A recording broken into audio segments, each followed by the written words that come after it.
menyangka bahwa itu semua dapat mengekalkan kebahagiaan, dapat menunjang kehidupan yang langgeng. Ada yang berlomba-lomba mengejar-ngejar harta. Seluruh waktu dalam hidupnya habis untuk mengejar harta. Tidak peduli siang atau malam, sore atau pagi. Sujud tidak lagi sempat, Allah dilupakan dengan agama jauh. Ada yang berlomba mengejar-ngejar pangkat, jabatan dan kedudukan. Tidak peduli menjilat ke atas, menginjak ke bawah atau menyikut kiri dan kanan. Bahkan teman pun jadi lawan, lawan pun jadi teman. Bukan soal, yang penting pangkat terkejar. Ada yang berlomba memperbanyak kendaraan, sejak dari jet pribadi, pesawat, kapal pesiar, sampai kepada mobil-mobil mutakhir. Ada yang berlomba memperbagus rumahnya. Ada yang berlomba memperbanyak istri dan anak-anaknya. Seluruhnya tenggelam di dalam perlombaan yang menurut ukuran mereka akan mendatangkan prestise, kemegahan dan kebanggaan. Allah Subhanahu wa ta'ala menegur, memberikan peringatan dalam surah yang pendek, yaitu surah At-Takatsur. Alhaakumut takatsur hatta zurtumul maqabir kalla sawfa ta'lamun. Alhaakum ay syagalakum an ta'ati rabbikum.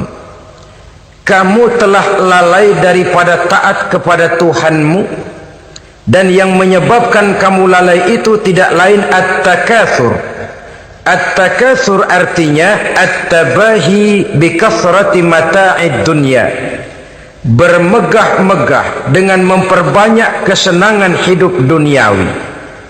Dengan kata lain, berlomba-lomba mengejar kemegahan duniawi telah menyebabkan kamu lalai daripada mengingat, daripada taat kepada Allah Subhanahu wa ta'ala.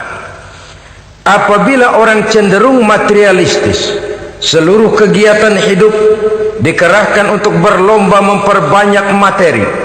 Apa namanya harta benda, apa namanya rumah, apa namanya pangkat dan jabatan, maka dikala itu seseorang akan sangat mudah lalai daripada taat kepada Allah Subhanahu wa ta'ala. Hilanglah kesadaran bahwa sesungguhnya apapun yang kita miliki dalam kehidupan dunia ini tidak lain hanya barang titipan sementara. Kita cari, kita kejar, tapi setelah kita dapatkan, jangan dia dijadikan tujuan. Jadikanlah dia sebagai alat. Apabila harta benda duniawi sudah dijadikan sebagai tujuan daripada kehidupan, maka sesungguhnya kita sudah terseret dalam satu siklus, satu lingkaran setan yang tidak akan pernah berujung. Sebab manusia dalam berhadapan dengan materi duniawi tidak akan pernah mengenal kata cukup, tidak akan pernah mengenal kata puas, dan tidak akan pernah bertemu dengan titik. Selalu koma, selalu kurang, selalu tidak ada cukupnya. Apalagi kalau bicara soal keenakan, kenikmatan, kesenangan, itu cuma sekedar sudut pandang saja. Saudara barangkali kalau menghayal akan berkata, alangkah enaknya jadi menteri, naik mobil empuk ber-AC kemana-mana disambut. Menteri juga barangkali akan berhayal seperti saudara, alangkah enaknya jadi rakyat biasa, bebas duduk angkat kaki di warteg tanpa ada yang mengamankan, tanpa harus terikat oleh protokol-protokolan, tanpa harus diatur ini dan itu. Jadi perbedaan cuma sudut pandang saja. Mungkin tukang bakso melihat tukang cukur itu enak, sebab kepala siapa saja bisa dipegang. Tapi barangkali juga tukang cukur melihat tukang bakso itu enak, dan begitulah selanjutnya. Keenakan cuma perbedaan sudut pandang. Saudara-saudara kaum muslimin rahimakumullah, oleh sebab itu agama memberikan kesadaran seluruh yang kita miliki, yang dititipi oleh Allah dalam kehidupan ini berupa materi keduniaan, hakikatnya adalah alat dan bukan sebagai tujuan. Apabila alat sudah kita jadikan tujuan, kita akan terjebak ke dalam satu perlombaan yang justru akan mencelakakan kita sendiri. Inilah yang saya maksud dengan sirkuit celaka. Perlombaan yang hanya membuat kita jerih, payah, keringat bercucuran, tenaga terkuras, tapi tidak akan pernah sampai ke garis finish. Karena memang tidak ada garis finishnya. Betapapun jauhnya satu perlombaan, dia mesti punya garis finish. Tapi kalau sudah at-takatsur, berlomba bermegah-megah diri, maka barangkali tidak akan pernah ada garis finishnya. Kita akan terseret dalam lingkaran setan, berputar di seputar itu tanpa tahu kapan berhenti dan di mana titiknya. Agamalah yang memberikan kesadaran. Alhaakumut takatsur. Bermegah-megahan telah membuat kamu lalai daripada taat kepada Allah Tuhanmu. Semua sadar bahwa kita diciptakan tidak lain adalah untuk mengabdi kepada Allah. Nilai pengabdian ini sering lentur, nilai pengabdian ini sering luntur manakala kita sudah berlomba-lomba bermegah-megah dengan materi kehidupan dunia. Islam jelas tidak menganjurkan penganutnya jadi orang miskin. Bahkan Imam Ali karramallahu wajhah pernah mengatakan, kemiskinan bisa menyebabkan kekufuran. Ayat yang pertama turun juga kita tahu, Iqra, baca olehmu. Kan seolah-olah Quran cuma tidak langsung saja bilang, hai orang Islam, kamu jangan jadi bodoh. Kebodohan menimbulkan kemiskinan, kemiskinan mendekatkan kita kepada kekufuran. Jadi miskin sama kufur tetangga.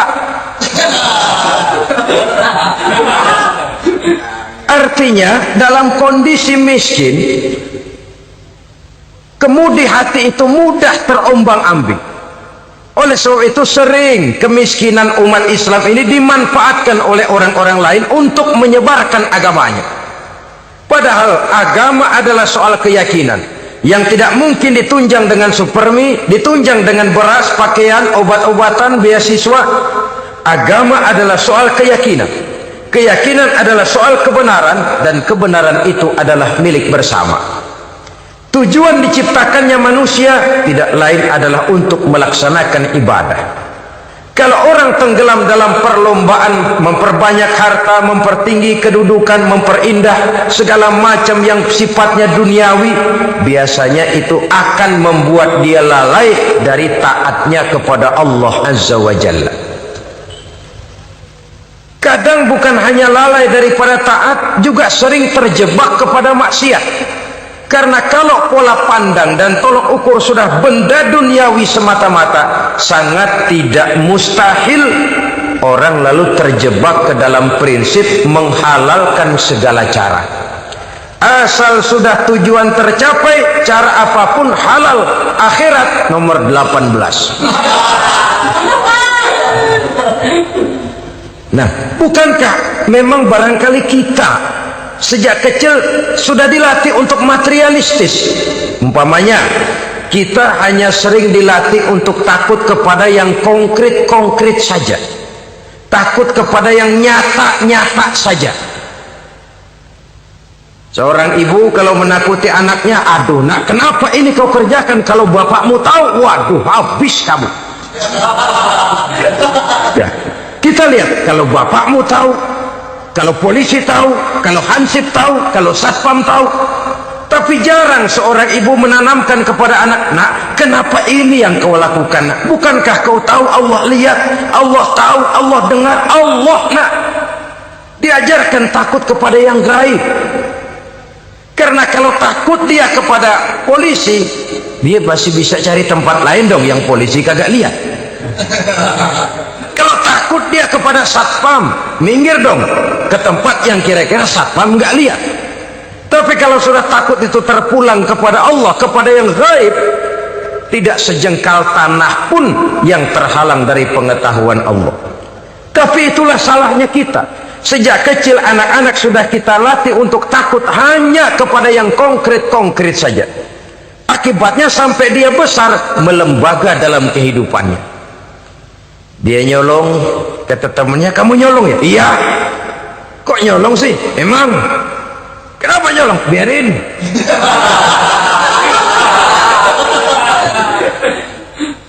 Kamu kan tahu Allah lihat? Tahu. Kenapa nyolong juga? Biarin.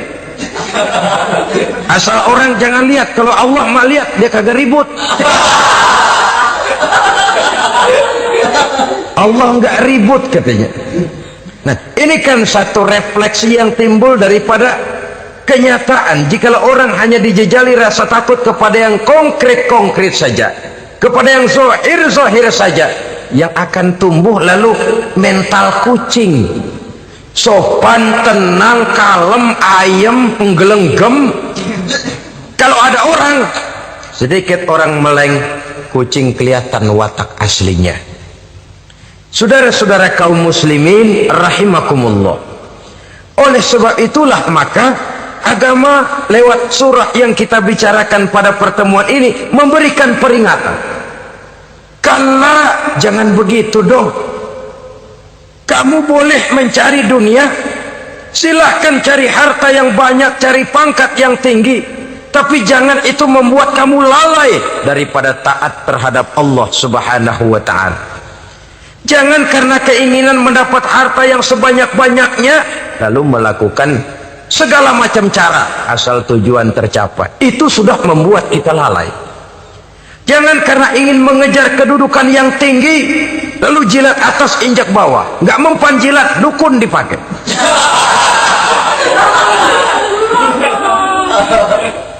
Itu kan sudah membuat kita lalai. Nanti kalau berhasil, wah dukun kita paten. Tapi kalau gagal, dukun sialan, gagal mantu. Hilanglah Allah dalam kehidupan kita. Makin materialis, dan perlombaan ini membawa kita kepada kecelakaan. Kala sekali-kali jangan begitu. Berlomba boleh, cari uang yang banyak. Tapi setelah uang didapatkan, jadikan dia sebagai alat, jangan dijadikan sebagai tujuan. Saudara, bekerjalah yang giat, carilah uang, tapi setelah dapat ajak ngomong tuh duit. Bagaimana ajak ngomongnya? Gini, duit, setengah mati gue nyari lo duit tuh. Sore, pagi, siang, malam, peras keringat, banting tulang kaki jadi kepala, kepala jadi kaki, nyariin elu duit. Sekarang kamu sudah saya dapatkan, kamu milik saya duit. Karena kamu milik saya, jadilah kamu budak saya. Jangan saya yang jadi budak kamu. Nah, ini idealnya. Kamu harus jadi budak saya, jangan saya yang jadi budak kamu. Nyatanya kan ada orang nyari duit, setelah duitnya banyak dibudakin oleh duit. Dia sendiri tidak bisa merasakan kesenangan daripada duitnya, konon lagi orang lain. Mau ke pasar ngitung 16 kali. Naik bajai 1000. 1000 itu kalau ratusan semua 1000 lembar. Hitung-hitung, mendingan jalan kaki. Jalan kaki tengah hari bolong, panas, kan dibudakkan oleh uang. Cari karier, kejar pangkat, kejar kedudukan. Setelah ditemukan itu, jadikan dia sebagai alat, jangan dijadikan tujuan. Pangkat kau milikku, karena kau milikku kau harus jadi budakku, jangan aku yang jadi budak kau. Pangkat satu saat dia harus lepas dari kita, jiwa ini lapang. Kenapa? Dahulu pun ketika lahir ke dunia tidak ada pangkat yang kita sandang. Dahulu pun ketika lahir ke dunia tidak ada harta yang kita bawa. Jadi harta itu, pangkat itu, kedudukan itu ada dalam hati, tapi tidak berurat dan berakar. Kalau dia berurat dan berakar dalam hati, berat misah sama harta itu. Berat. Sekedar ngasih fakir miskin cepet juga berhitungnya 17 lembar.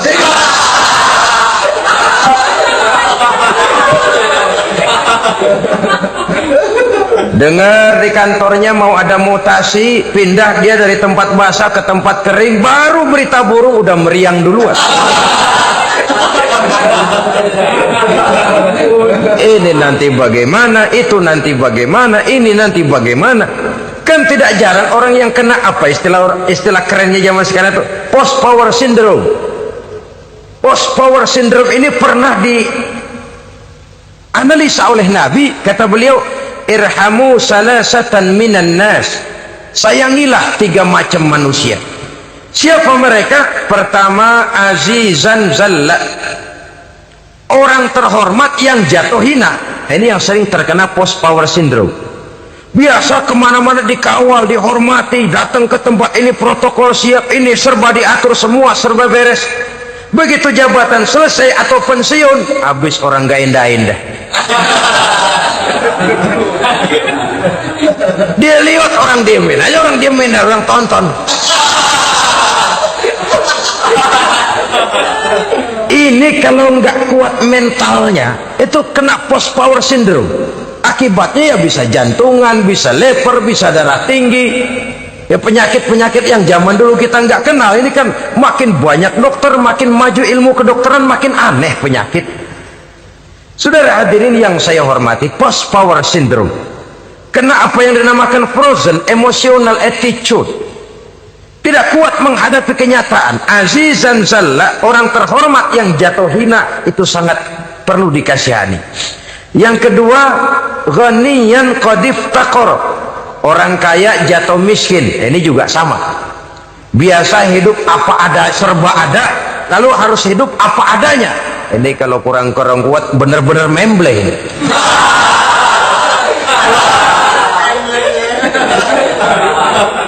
Kalau tidak kuat mentalnya, biasa hidup serba enak, serba nikmat, cuma kerjanya neken cek, main apa itu kredit card, macam-macam fasilitas dipunyai, tahu-tahu jatuh bangkrut, jatuh miskin.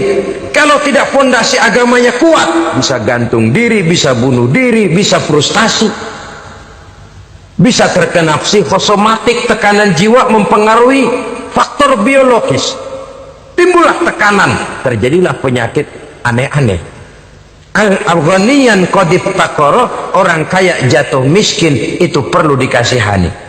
Yang ketiga, wa faqihan yal'abu bihil juhal, ahli fikih tapi dipermainkan oleh orang-orang bodoh. Hanya kebetulan orang bodoh itu punya kekuasaan. Hukum bisa dipesan.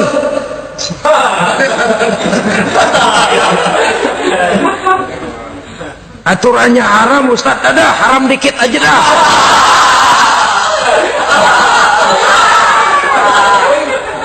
Sibuklah tuan fakih ini, ahli fikih ini, mencari dalil kebet sana kebet sini supaya yang tadinya haram benar bisa jadi haram sedikit. Padahal yang minta ini orang bodoh, tidak ngerti agama, cuma karena punya kekuasaan dipermainkan oleh orang yang fakih. Orang yang fakih ini dipermainkan. Kasihan orang yang seperti itu. Wa faqihan yal'abu bihil juhal, ahli fikih tapi dipermainkan oleh orang-orang bodoh. Akibatnya karismanya hilang, wibawanya lenyap.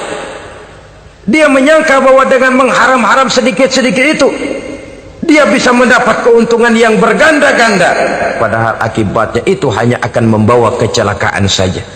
Allah peringatkan benar, kala sekali-kali jangan begitu.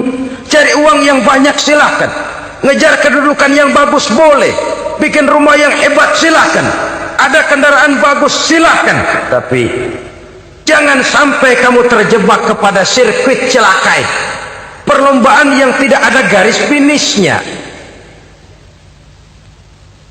Sering dicontohkan orang menghayal, melamun.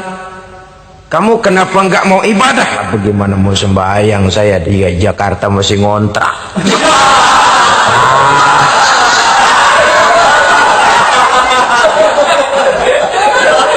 Bingung, tiap akhir tahun kontrakan habis.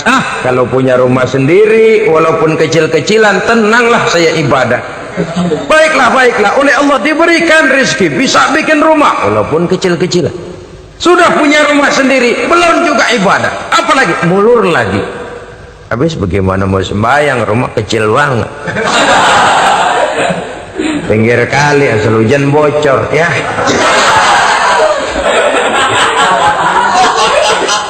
Kalau bisa punya rumah permanen, rajin dah ibadah dah. Iyalah, diberikan rezeki, bisa bikin rumah besar, kamarnya banyak, halamannya luas, kendaraan belum ada, perabotan belum lengkap. Sudah ada kendaraan, belum kayak orang-orang. Sudah kayak orang-orang, masih sama dong, kudu di atas. Kapanlah selesainya? Kalah, sekali-kali jangan begitu. Jangan kamu mengumpulkan harta bermegah-megah membuat kamu lalai dari taat kepada Tuhanmu. Engkau tinggalkan rukuk dan sujud, engkau jauh dari masjid, engkau kering dari kehidupan beragama. Sebab itulah maka pembangunan fisik material tidak bisa dipisahkan dengan pembangunan mental spiritual. Tidak hanya cuma dalam teori, tapi juga harus dalam praktek. Selalu pembangunan yang hanya mengarah kepada fisik material, jauh dan kering dari agama, hanya akan melahirkan manusia-manusia materialistis yang terjebak di dalam sirkuit celaka perlombaan yang tidak pernah mengenal garis finish. Sebab itu agama mengajarkan, orang kaya itu siapa sih? Yang banyak duit? Belum tentu. Yang kebunnya di mana-mana ngebelatak? Belum tentu. Yang pabriknya selebar-lebar? Belum tentu. Yang punya segala macam peternakan, dari peternakan gajah sampai peternakan kutu?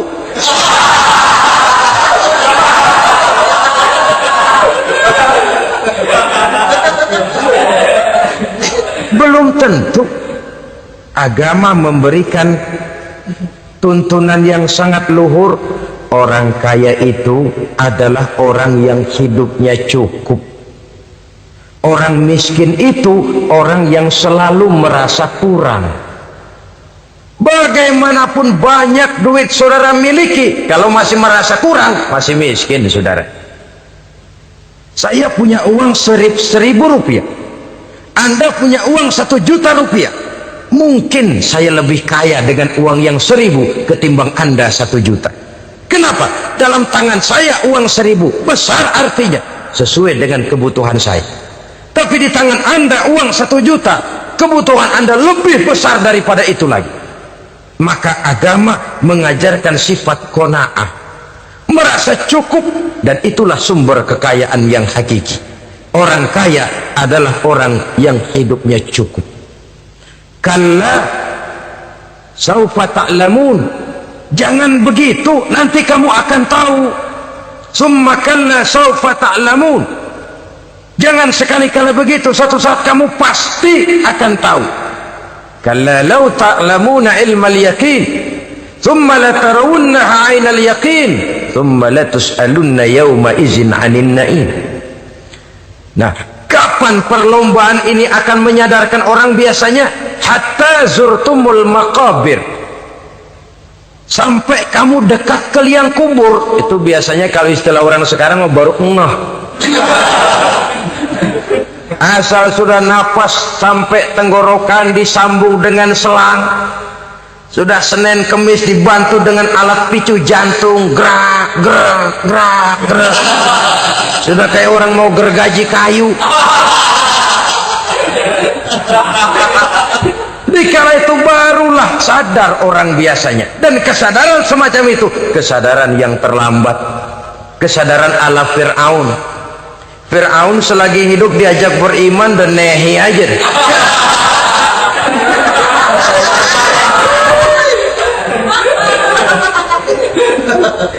Tapi ketika dia tenggelam di lautan merah bersama seluruh tentaranya, dikala napas hampir terputus, keluar ucapannya, amantu bi rabbi Musa wa Harun. Aduh, kalau begini mah saya juga percaya kepada Tuhannya Musa dan Harun, saya beriman kepada Allah. Lagi timbul tenggelam mau sekarat baru beriman. Hatta zurtumul maqabir, kamu telah lalai dari sebab bermegah-megah sampai kamu masuk ke liang kubur, dekat ke liang kubur. Kalimat zurtum di sini menjelaskan bahwa Kubur itu tidak selamanya. Zurtum itu dari kalimat zaro ya zuru, berziarah. Orang berziarah kan sebentar. Ke kubur itu sama dengan berziarah kita di situ. Sebentar, tidak akan selamanya, tidak akan kekal dalam kubur. Bahwa kubur itu cuma satu halte dari sekian halte yang harus kita jalani.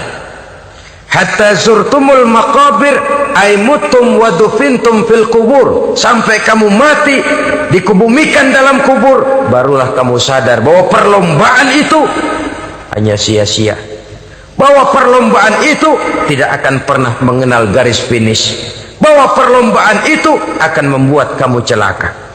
Begitulah umumnya kebanyakan orang yang terjebak ke dalam paham materialis, baru menyadari kesalahan langkahnya pada saat napas sudah sampai di tenggorokan. Ternyata uangnya yang miliaran rupiah tidak sanggup menyambung nafasnya. Ternyata kendaraan yang serba mewah berkilat tidak sanggup meneruskan kehidupannya. Ternyata pangkat jabatannya yang tinggi yang membuat dia menyebabkan temannya jadi lawan, lawannya jadi teman, tidak akan sanggup menghentikan sang malaikat maut. Kalau keadaan sudah begitu, baru sadarlah kita terlambat. Karena saat seperti itu akan dihadapi oleh setiap orang. Kala, jangan begitu. Sadarlah kamu bahwa kalau sudah dekat ke liang kubur kamu baru insaf, itu terlambat. Sebelum nafas sampai di tenggorokan, pintu tobat masih selalu terbuka. Tapi manakala nafas sudah sampai di tenggorokan, tertutuplah pintu tobat untuk orang yang bersangkutan. Oleh sebab itu, perlombaan dengan bermegah-megah terhadap materi duniawi, tolok ukur dan pandangan hidup yang terbatas kepada wujud benda semata-mata, memang sering menyebabkan orang lalai, sering menyebabkan orang lupa diri, tidak sadar tentang hakikat yang terpenting dari kehidupan ini, yaitu tentang dari mana dia datang, di mana dia sekarang, dan kemana dia akan pulang. Sungguh, ilmu pengetahuan tidak akan pernah mampu menjawab persoalan ini. Sungguh, filsafat juga tidak berdaya menghadapi pertanyaan seperti ini. Hanya agama yang mampu memberikan kepastian batin tentang hakikat dari mana kita datang, di mana kita sekarang, dan kemana kita akan pulang. Makin kita renungi pertanyaan ini, makin kita menemukan diri sendiri, dan makin kita menemukan mengenal diri sendiri, kita akan semakin mengenal Allah Subhanahu wa ta'ala. Semakin kita mengenal Allah, maka akan semakin terpanggil kita untuk dekat dengannya, mentaati segala perintahnya, dan berupaya menjauhi segala yang dilarangnya. Dengan demikian selamatlah kita dari satu perlombaan yang hanya akan menyeret kita kepada menghalalkan segala cara, jauh dari agama, jauh dari Allah, bahkan jauh dari sesama manusia. Karena umumnya perlombaan seperti ini akan cenderung melahirkan manusia yang egois. Muslimin rahimakumullah. Lebih jauh, mari kita mengikuti peringatan Allah dalam surah Al-Munafiqun ayat 9. Di sini Allah Subhanahu wa ta'ala mengingatkan, A'udzu billahi minasy syaithanir rajim. Ya ayyuhalladzina amanu la tulhikum amwalukum wala auladukum an dzikrillah wa may yaf'al dzalika fa ulaika humul khasirun. Hai orang-orang yang beriman, jangan sampai hartamu dan anak-anakmu melalaikan kamu daripada mengingat Allah. Wa may yaf'al dzalik, barang siapa yang melakukan hal seperti itu, fa ulaika humul khasirun, maka merekalah sesungguhnya orang-orang yang merugi. Rugi dunia, rugi akhirat. Disebutkan di sini dua hal yang sering menyebabkan kita jadi lalai. Amwal dan aulad, harta dan anak-anak, materi dan keluarga. Perlombaan di dalam mengumpulkan materi, sering menyebabkan kita menjadi lalai. Begitu juga amanah berupa anak ini sering kita lalaikan atau sering membuat juga kita menjadi lalai. Kita lalaikan dalam arti bahwa keduanya, baik harta baik anak, merupakan amanah dari Allah. Setiap orang tua akan dimintakan pertanggungan jawab. Apabila kita lalaikan amanah ini, maka resikonya akan kembali juga kepada kita. Tapi satu hal yang jelas dalam ayat 9 surah Al-Munafikun ini, bahwa perlombaan memperbanyak harta dan anak-anak yang masuk dalam kelompok at-takatsur itu tadi akan menyebabkan orang khasiru, termasuk ke dalam kelompok orang-orang yang rugi. Perlombaan yang hanya akan membawa kerugian semata-mata. Kemudian di dalam satu hadis Rasulullah sallallahu alaihi wasallam memberikan peringatan. Beliau bersabda, "Iza azzamat ummati dinaran wa dirhaman, nuzi'at minha haibatul Islam. Wa iza tasabat ummati saqatat min ainillah. Wa iza turikatil amru bil ma'rufi wan nahyu 'anil munkari, hurimat 'alaihim barakatul wahyi." Ada tiga hal yang kalau kita kerjakan akan menimbulkan tiga macam akibat di dalam hadis ini. Pertama, iza azzamat ummati dinaran wa dirhaman.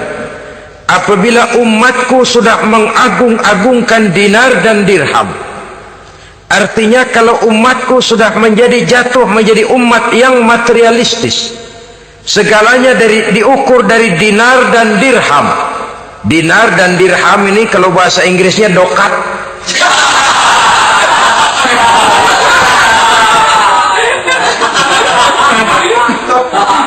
Segalanya diukur dari segi dinar dan dirham saja. Nuzi'at minha haibatul Islam, akan dicabutlah kehebatan Islam dari mereka. Memang ada kalanya kita berkata bahwa tanpa uang kita tidak bisa berbuat apa-apa. Tapi kalau itu dijadikan landasan dari segala sesuatu, itu yang dijadikan ukuran, itu yang dijadikan tujuan, kita hakikatnya sudah gagal sebelum melangkah. Apapun saja profesi kita, apabila sudah menjadi pendewa dinar dan dirham, akan hilanglah kehebatan Islam, akan dicabut kehebatan Islam itu. Umat Islam bisa dibeli, ulama bisa dikontrak, kiai bisa dicarter.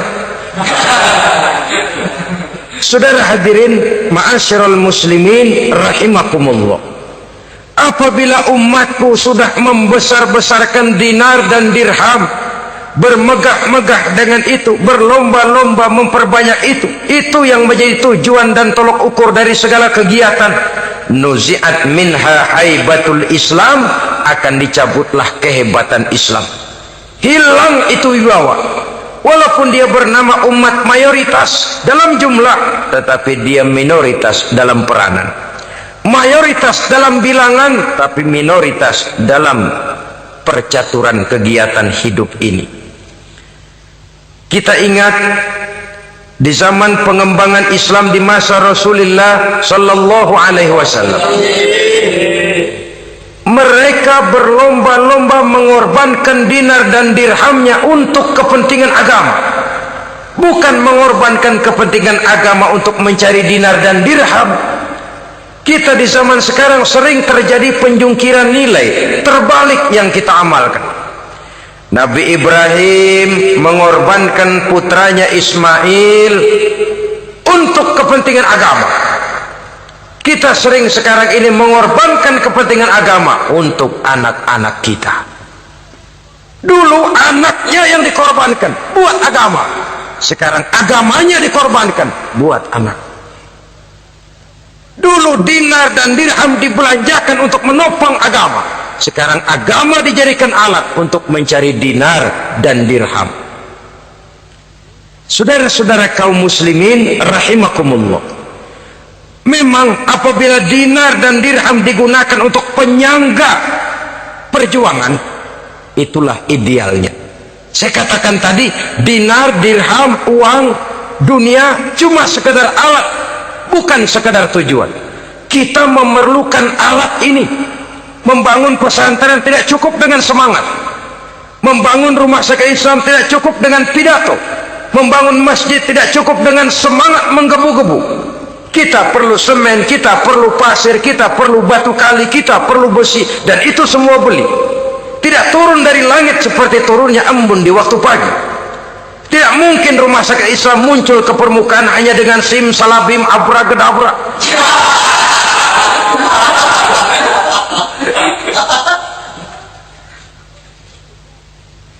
Oleh sebab itu, saya bersyukur kecenderungan belakangan ini pengajian-pengajian akbar di berbagai tempat tidak hanya sebagai ajang untuk menanamkan akidah, membina ukhuwah, tapi juga menjadi sarana di mana kita mengumpulkan dana, menghimpun potensi umat, menginventarisir potensi untuk kepentingan pengembangan daripada agama.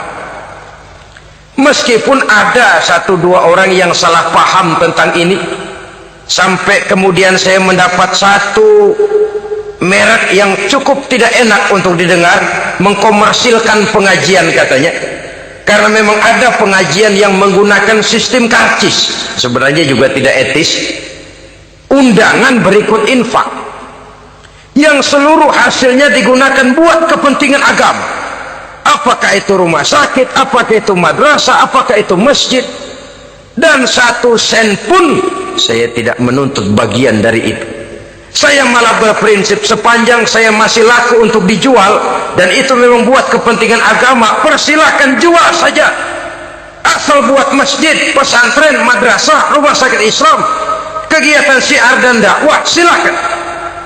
Tapi kalau sudah dijual buat kepentingan pribadi, memperkaya diri sendiri, tentunya dunia akhirat sulit untuk ridho kepada tingkah laku yang semacam itu. Kita memerlukan dana, umat di daerah membangun memerlukan dana, dan dana itu tidak hanya datang begitu saja.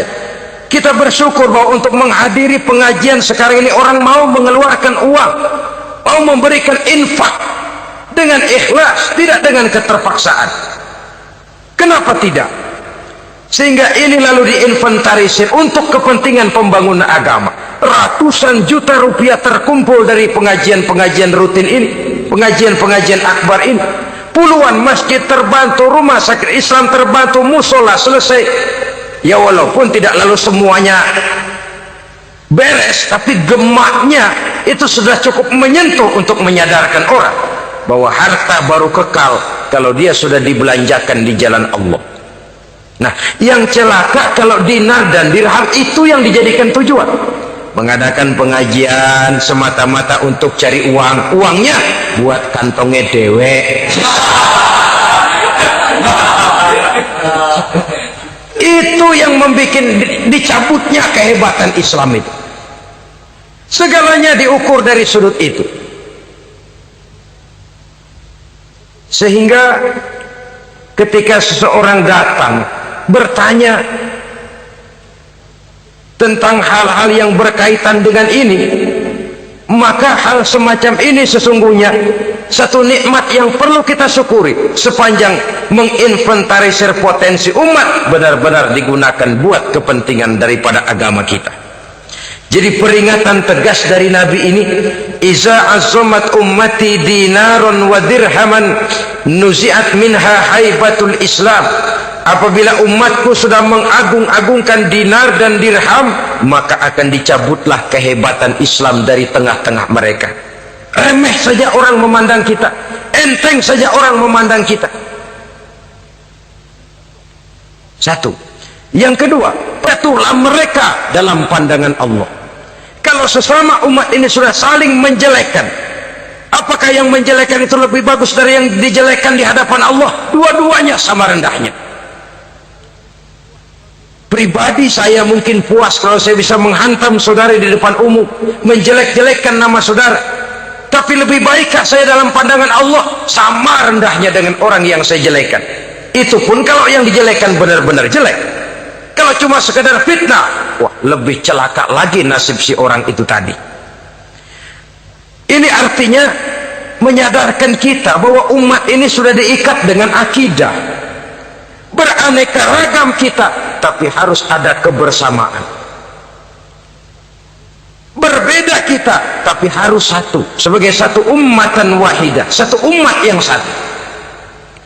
Oleh sebab itu, persamaannya lah yang harus kita angkat ke permukaan, bukan perbedaannya yang kita perbesar. Sudah datang waktunya umat Islam bangun dari tidurnya, jangan lagi dibuai oleh irama mayoritas. Sudah lewat masanya kita bertengkar karena persoalan-persoalan kecil yang tidak prinsip. Sudah datang waktunya umat Islam bersatu, menyusun saf yang lebih lurus, oleh karena ia dihadapkan kepada tantangan-tantangan yang tidak semakin ringan. Kalau kita bertengkar dengan kita, kalau kita saling mencaci sesama kita, bukankah Yahudi tepuk tangan? Bukankah Nasrani menari-nari? Bukankah pihak ketiga akan menangguk di air keruh? Dan kerugian akan terpulang kepada kita semua. Tapi inilah realita, bahwa yang kita hadapi ini sesungguhnya musuh kita di luar kita, bukan di dalam kita. Apakah itu kemiskinan, kebodohan, maksiat, munkarat, ketidakadilan, kezaliman, kesewenang-wenangan, dan lain sebagainya. Yang musuh jadikan musuh, yang teman mari kita rangkul. Jangan terbalik, teman dimusuhi, musuh malah dirangkul. Maka berpesta poralah musuh-musuh Islam ini. Saudara-saudara kaum muslimin rahimakumullah, Nabi memperingatkan dengan tegas, wa iza tasabat ummati saqatat min ainillah. Jikalau umatku sudah saling mencaci maki, sudah saling berbantah-bantahan, jatuhlah mereka dalam pandangan Allah. Satu ayat menjelaskan, jangan sebagian kamu meremehkan, yaskhar, mengecilkan, menganggap enteng orang lain. Boleh jadi yang dihina, diremehkan, dianggap enteng itu nilainya lebih bagus daripada yang menganggap enteng. Hakikat segala sesuatu itu cuma kembali kepada Allah. Di sanalah penilaian finalnya. Manusia hanya melihat yang zahir. Makin banyak harapan hidup ini kita gantungkan kepada manusia, makin banyak kita harus bersiap untuk kecewa. Saudara-saudara kaum muslimin rahimakumullah. Kemudian yang ketiga peringatan dari baginda Nabi, wa iza turikatil amru bil ma'rufi wan nahyu 'anil munkari hurimat 'alaihim barakatul wahyi. Apabila amar ma'ruf dan nahi munkar telah ditinggalkan, maka akan hilanglah keberkahan wahyu, akan hilanglah keberkahan Quran, akan sirnalah keberkahan agama. Amar ma'ruf dan nahi munkar ditinggalkan, artinya di tengah masyarakat sudah tidak ada lagi yang menyerukan ini baik, ini tidak baik, ini halal, itu haram. Mari kita sholat, mari makmurkan taklim, santuni yatim piatu, makmurkan masjid. Seruan ke arah itu tidak lagi terdengar. Sementara tinggalkan judi, tinggalkan minuman keras, jauhi zina, seruan semacam itu pun tidak lagi terdengar. Maka hilanglah keberkahan wahyu itu. Karena amar ma'ruf dan nahi munkar merupakan bagian daripada ajaran agama kita, menjadi sponsor dari segala macam kebajikan dan menjadi penghalang daripada segala macam kemunkaran, sesuai dengan batas kemampuan yang kita miliki masing-masing. Nah, saya kembali kepada persoalan pokok di awal pembicaraan tadi. Bagaimana jalan keluarnya? Jalan keluarnya tidak lain adalah upaya. Bagaimana kegiatan yang sifatnya fisik material ini diimbangi dengan kegiatan yang bersifat mental spiritual. Upaya menghidupkan majelis-majelis taklim, upaya memakmurkan masjid-masjid sebagai laboratorium rohani untuk mewujudkan keseimbangan dalam pola pikir yang akan berlanjut dalam gerak hidup yang kemudian akan tertuang dalam segala perbuatan manusia. Apabila sudah terwujud kepincangan dalam pola pikir, akan pincanglah caranya bertindak dan berbuat, akan pincanglah pandangan hidupnya, akan pincanglah orientasinya di dalam kehidupan ini. Oleh karena itu, Islam dalam berbagai aspek kehidupan mengajarkan sistem keseimbangan. Mencari harta boleh, tapi tidak boleh keluar dalam kerangka fastabiqul khairat, berlomba-lomba, silahkan, tapi untuk kebaikan, bukan untuk bermegah-megah, bukan untuk menumbuhkan gengsi, bukan untuk meninggikan prestise dan harga diri, tapi fastabiqul khairat, berlomba-lomba di dalam mengejar kebajikan, di dalam menyebarkan kebaikan. Bukan sekedar berlomba-lomba, tapi tolong menolong, bantu membantu. Ta'awanu 'alal birri wat taqwa wa la ta'awanu 'alal ismi wal udwan. Bertolong-tolonganlah kamu di dalam kebaikan dan takwa, jangan bertolong-tolongan di dalam perbuatan dosa dan permusuhan. Kerjasama di dalam kebaikan, kerjasama di dalam ketakwaan. Ada satu contoh yang menarik bahwa umat Islam di dalam ia menjalin kebersamaan itu harus seperti orang main sepak bola. Saudara lihat, orang main sepak bola, kalau pertandingan belum dimulai, silakan kumpul di luar lapangan, atur strategi yang baik. Tapi kalau pertandingan sudah dimulai, turun ke lapangan hijau, jangan kumpul terus. Masa ada sepak bola gotong royong,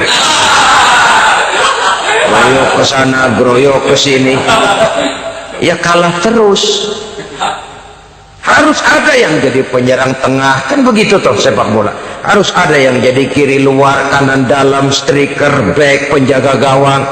Yang penting kerjasama, teamwork, lalu mampu menciptakan operan-operan. Yang jadi back jangan ngiri sama yang jadi penyerang tengah. Jangan hasut, sebab bagaimanapun juga andai kata si penyerang tengah berhasil menjaringkan bola ke gawang lawan, kan kemenangan bukan kemenangan satu orang, kemenangan satu kesebelasan, kemenangan satu tim. Ini yang sering terjadi, back ngiri sama penjaga gawang, lalu penjaga gawang ngiri sama penyerang tengah, penyerang tengah ngiri sama kiri luar. Ya kapan mau menggolkan ke gawang lawan? Kita ini satu kesebelasan, posisi boleh berbeda. Umat Islam itu harus ada yang jadi camat, lurah, bupati, gubernur, menteri, jadi jenderal, jadi konglomerat, jadi pengusaha, jadi teknokrat. Yang penting kerjasama, teamwork, mampu menciptakan operan-operan yang akurat. Diego Armando Maradona, enggak pakai dia, enggak, itu katanya maha bintang, gagah, hebat, bintang lapangan hijau. Kapan Maradona hebat? Kalau ditunjang oleh 10 temannya yang lain, merupakan satu kesebelasan. Bagaimanapun hebatnya Diego Armando Maradona, kalau dia sendirian lawan satu kesebelasan, remek.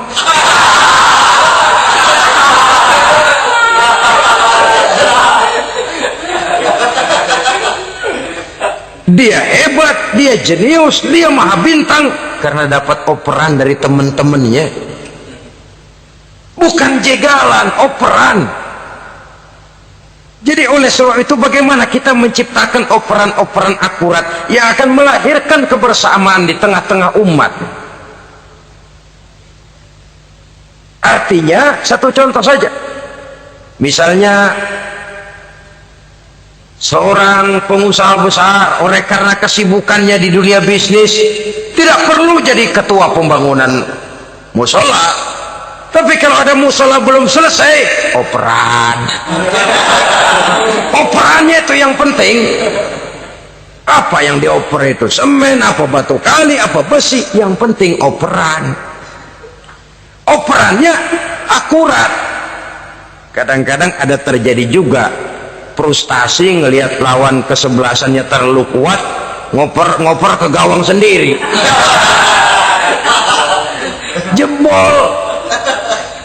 Kan sering terjadi begitu. Muslim didukung oleh umat Islam, ketika punya posisi menguntungkan malah mempersulit Islam. Ini kan ngoper ke gawang sendiri, bunuh diri namanya.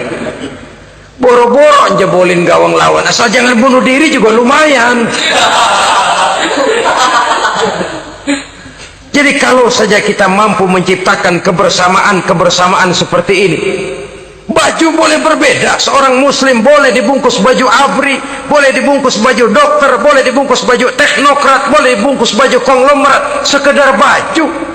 Tapi kalau terbukalah baju itu, kelihatan dadanya, terbersit nilai imannya, meresap sampai ke tulang sumsumnya, dan pada saat Islam dikuti-kuti akan timbul kecintaannya, akan timbul, saya muslim dan saya bangga dengan Islam saya muslim dan saya mau berbuat untuk Islam saya muslim dan saya siap mati untuk Islam saya.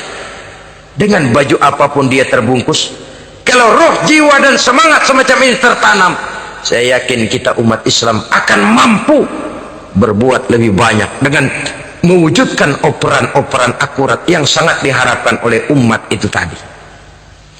Oleh sebab itu, saudara-saudara kaum muslimin rahimakumullah, baju boleh berbeda, bendera boleh beraneka warna, tapi jikalau bernama muslim, persamaannya yang dicari, jangan perbedaannya yang diperbesar.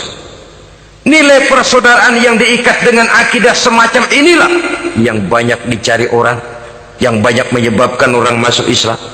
Di mana masjid kelihatan benar sebagai simbol kehidupan demokrasi dalam menciptakan ukhuwah, wawasan ukhuwah ini. Masjid simbol demokrasi. Siapapun masuk masjid buka sepatu, demokrasi. Siapapun orangnya, tidak peduli merek apapun sepatunya. Apa itu keluaran Cibaduyut Bandung? Apa itu modelnya Belli Beltoni Itali? Tidak soal, masuk masjid buka. Jumatan, kopral datang lebih dulu depan, pral. Jenderal datang belakang saja, jenderal. Tidak ada fasilitas khusus dalam masjid, karena di rumah Allah semua manusia sama. Si jenderal jangan lagi merasa jenderalnya, si pengusaha jangan lagi menonjolkan kebosannya. Masjid adalah simbol demokrasi daripada kehidupan umat. Sebab itu jangan terjebak kepada sektoral di dalam kita berbicara tentang ukhuwah ini. Kita boleh terbungkus dengan baju apapun, tapi kalau di balik baju itu tidak lain jiwa Islam yang mau berkorban, mau mengeluarkan harta, bahkan siap mati untuk Islamnya, maka kebersamaan itu akan mudah kita wujudkan. Tapi sepanjang kita berpecah belah, sepanjang kita centang perenang, maka tidak akan banyak yang bisa kita lakukan. Satu-satunya perlombaan yang bukan hanya dibolehkan tapi bahkan sangat dianjurkan oleh agama, yaitu fastabiqul khairat, berlomba-lombalah di dalam kebaikan, berlomba-lomba di dalam memakmurkan masjid, berlomba-lomba di dalam menghidupkan majelis-majelis taklim, berlomba di dalam menegakkan yang ma'ruf dan menghancurkan yang munkar, berlomba di dalam menyantuni yatim piatu. Tapi prakteknya kan kadang-kadang terbalik. Kalau sudah kumpul yang diakur-akurin, udah nambah kebun belum? Pabrik udah diperluas belum? Bisnis sudah sejauh mana? Belum pernah ada ketemu lalu kongko masjidnya udah digedein ya? Jarang yang ngomong begitu. Madrasahnya sudah bagaimana? Sejauh mana? Mesti yang enak itu ya nyocok-nyocokin bagaimana rumahmu sudah, bagaimana kendaraanmu, bagaimana pesawatmu, bagaimana bukankah itu juga takasur? Dari obrolan kan nanti yang belum kan timbul panasnya. Gile dia udah beli gituan, gue belum. Timbul panasnya, lalu berusaha, berlomba lagi, bersaing lagi, berlomba lagi, bersaing lagi. Walaupun persaingan perlu, karena tanpa persaingan orang jarang mikir. Hidup itu kalau nggak ada tantangan kan tidur kita. Orang hidup smooth gitu ya, jalan tenang, setenang ya nggak maju orang itu. Orang itu baru bisa mengalami kemajuan kalau dia sudah dihadapkan kepada tantangan, gemblengan, gojlogan, fitnahan, hinaan, caci maki. Persaingan itu perlu supaya orang mikir. Kalau mikir dia berbuat, kalau dia berbuat dia bisa maju. Tapi persaingan yang sehat, bukan persaingan yang lalu menimbulkan fitnah, menghancurkan nama baik orang lain. yang dilatar belakangi oleh sifat hasud, dendam, iri hati, lalu menghalalkan segala cara. Tidak, bukan itu. Persaingan yang sehat ini akan menjadi alat picu agar orang lalu berlomba di dalam kebaikan. Satu-satunya perlombaan yang bukan hanya boleh tapi bahkan sangat dianjurkan oleh agama, berfastabiqul khairat, berlomba-lomba di dalam berbuat kebaikan. Berlomba-lomba membangun masjid bukan berarti di sebelah masjid bangun masjid lagi, bukan. Kadang-kadang karena ada fastabiqul khairat, berlomba-lomba, nggak apa-apa dah, di sebelah masjid bikin lagi masjid. Akhirnya azan perlombaan main kenceng-kencengan. Bukan itu yang diinginkan, tentu bukan itu. Bagaimana memakmurkan masjid, bagaimana memfungsikan masjid, bagaimana membina umat dan lain sebagainya. Jadi pembicaraan ke arah itu akan menimbulkan rangsangan untuk berlomba di dalam kebaikan. Kalau dia kok bisa menata masjidnya sampai makmur, jamaah senang datang ke sana, anak-anak muda betah di masjid, kenapa saya tidak? Apa konsepnya? Nah, ini kan berlomba, tapi berlomba dalam kebaikan. Kalau dia bisa menghimpun anak-anak muda lalu diarahkan kepada jalan yang positif, kenapa saya tidak bisa? Dia punya potensi yang saya juga punya. Berlomba dalam kebaikan. Perlombaan semacam ini akan memberikan ketentraman karena jalan yang ditempuh jalan ibadah. Tapi kalau perlombaan materi, at-takasur tadi, yang timbul bukan ketentraman, panas. Karena panas, udah dekat, panas kan tetangganya hasud, dengki, iri hati, sakit, demam, orang lain maju meriang. Nah, kalau sudah begitu, hasud yang jadi bisikan hati, ya sudah, segala macam cara dilakukan untuk menjatuhkan orang lain. Dan itu sudah bukan lagi persaingan yang sehat. Saudara-saudara kaum muslimin rahimakumullah. Oleh sebab itu, kita tutup pertemuan singkat kali ini dengan satu kesimpulan, bahwa harta adalah sekedar alat, bukan tujuan di dalam kehidupan.